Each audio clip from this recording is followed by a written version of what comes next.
Olá, meu irmão, minha irmã. Hoje, dia 30 de agosto, finalizando quase o mês, né? Muito bem-vindo, muito bem-vinda. Já quero agradecer você pela companhia deste mês. Muito obrigado. Continuemos juntos no mês que vem. Mais um pouquinho, já vamos começar setembro, mês da Bíblia. E eu quero contar com a sua ajuda lá, a sua participação, né? Se abastecendo com a palavra de Deus. Você que está chegando, não se esqueça, cadastre esse joinha, um comentário, nos ajuda. A liturgia de hoje, que vamos ouvir, nos mostra que o ser humano, por mais dotado que seja, não é capaz de prescrutar, de descobrir, de discernir todo o tesouro que é o seu próprio Deus, que nos dá graça e bênção todos os dias e que entre o homem psíquico e espiritual tem diferença. Vamos ouvir? Primeira leitura. Leitura da primeira carta de São Paulo aos Coríntios. Irmãos, o Espírito esquadrinha tudo, mesmo as profundezas de Deus. Quem dentre os homens conhece o que se passa no homem, senão o Espírito do homem que está nele? Assim também, ninguém conhece o que existe em Deus, a não ser o Espírito de Deus. Nós não recebemos o Espírito do mundo, mas recebemos o Espírito que vem de Deus, para que conheçamos os dons da graça que Deus nos concedeu. Desses dons também falamos, não com palavras ensinadas pela sabedoria humana, mas com a sabedoria aprendida do Espírito. Assim, ajustamos uma linguagem espiritual às realidades espirituais. O homem psíquico, o que fica no nível de suas capacidades naturais, não aceita o que é do Espírito de Deus, pois isso lhe parece uma insensatez. Ele não é capaz de conhecer o que vem do Espírito, porque tudo isso só pode ser julgado com a ajuda do mesmo Espírito. Ao contrário, o homem espiritual, enriquecido com o dom do Espírito, julga tudo, mas ele mesmo não é julgado por ninguém. Com efeito, quem conheceu o pensamento do Senhor de maneira a poder aconselhá-lo? Nós, porém, temos o pensamento de Cristo. Palavra do Senhor. Salmo. É justo o Senhor em seus caminhos. Misericórdia e piedade ao Senhor, Ele é amor, é paciência, é compaixão. O Senhor é muito bom para com todos, sua ternura abraça toda a criatura. É justo o Senhor em seus caminhos. Que vossas obras, ó Senhor, vos glorifiquem, e os vossos santos com louvores vos bendigam. Narrem a glória e o esplendor do vosso reino, e saibam proclamar vosso poder. É justo o Senhor em seus caminhos. Para espalhar vossos prodígios entre os homens e o fulgor de vosso reino esplendoroso. Vosso reino é um reino para sempre, vosso poder de geração em geração. É justo o Senhor em seus caminhos. O Senhor é amor fiel em sua palavra, é santidade em toda a obra que Ele faz. Ele sustenta todo aquele que vacila e levanta todo aquele que tombou. É justo o Senhor em seus caminhos. Evangelho. Proclamação do Evangelho de Jesus Cristo segundo Lucas. Naquele tempo, Jesus desceu a Cafarnaum, cidade da Galiléia, e aí ensinava-os aos sábados. As pessoas ficavam admiradas com o seu ensinamento, porque Jesus falava com autoridade.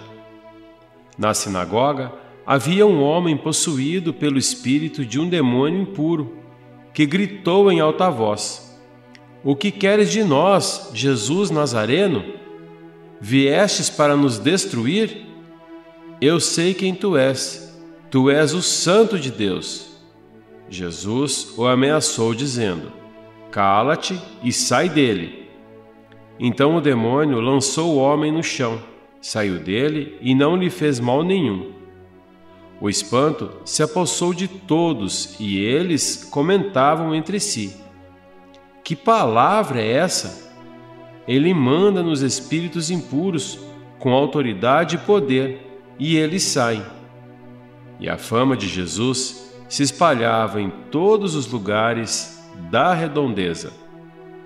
Palavra da salvação. Muito bem, então vamos guardar no coração um pouquinho da liturgia que nós ouvimos. E São Paulo, na primeira leitura, é ele quem fala à comunidade de Corinto e esclarece que somente o Espírito Santo é capaz de conhecer todas as coisas de Deus, inclusive as profundezas do Senhor, que o homem psíquico apenas recebe o Espírito do mundo, por isso é limitado. Ele está só aqui, só na sua capacidade. Ele já não busca mais as alturas, o saber de Deus, e confia só no seu psíquico, na sua possibilidade de raciocínio, de ganhar a vida, etc, etc. Por isso ele se torna limitado. Mas que o homem espiritual se preenche dos dons do Espírito Santo, da sabedoria divina. Por isso, o homem profundamente espiritual é maior do que o homem profundamente psíquico, porque o psíquico, pelo psíquico, vive só numa instância, e o espiritual é capaz de contemplar as duas coisas, porque ele procura viver os dons recebidos do alto, e isto é um bem que o humano não consegue explicar. O Evangelho, Jesus cheio do Espírito Santo, no sábado, na sinagoga, fala com autoridade. E novamente é muito bonito ouvir o que Jesus falou, refletir e perceber a grandeza do seu falar. Por que ele fala com autoridade? Porque ele tem autoridade. Então, na sinagoga, um homem endemoniado, e diante da fala de Jesus, ele diz: o que queres de nós, Jesus? Jesus Nazareno, viestes para nos atormentar? Eu sei quem tu és o Filho de Deus. Veja, um homem possuído pelo mal reconhece quem Jesus é. Aliás, se o demônio tem uma sabedoria, se ele tem um conhecimento, é que Deus é maior do que ele e que Deus existe. O demônio sabe que Deus existe. Então este homem endemoniado, ao ver Jesus, confessa: eu sei quem tu és, o Santo de Deus, o Filho de Deus. Jesus havia pedido aos discípulos que não revelasse certas coisas a ninguém, que deixasse guardado em determinado momento. Agora, esse processo começa a falar, a abrir a boca e denunciar Jesus. Ele é o Filho de Deus, ele é o escolhido. Ou seja, a gente fica a perguntar, por que Jesus pede aos seus discípulos para não revelar quem ele é? Até então, chegar a hora de ser revelado. Porque isso complicaria muito a vida de Jesus. E Jesus ainda tem passos muito profundos a serem realizados, de ensinamentos para os seus discípulos, não é de determinar quem vai fazer o que, como ele determina Pedro, a cabeça da igreja. Jesus está ainda em construção do seu grupo, em preparação do seu grupo, e é melhor que as pessoas não descubram ainda definitivamente quem Jesus é e a sua missão, para que na hora certa tudo possa funcionar.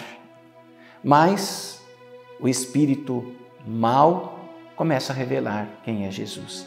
Bom, sendo assim, Jesus assume antecipadamente o seu posto. Claro que isso também vai lhe trazer a cruz com mais antecedência.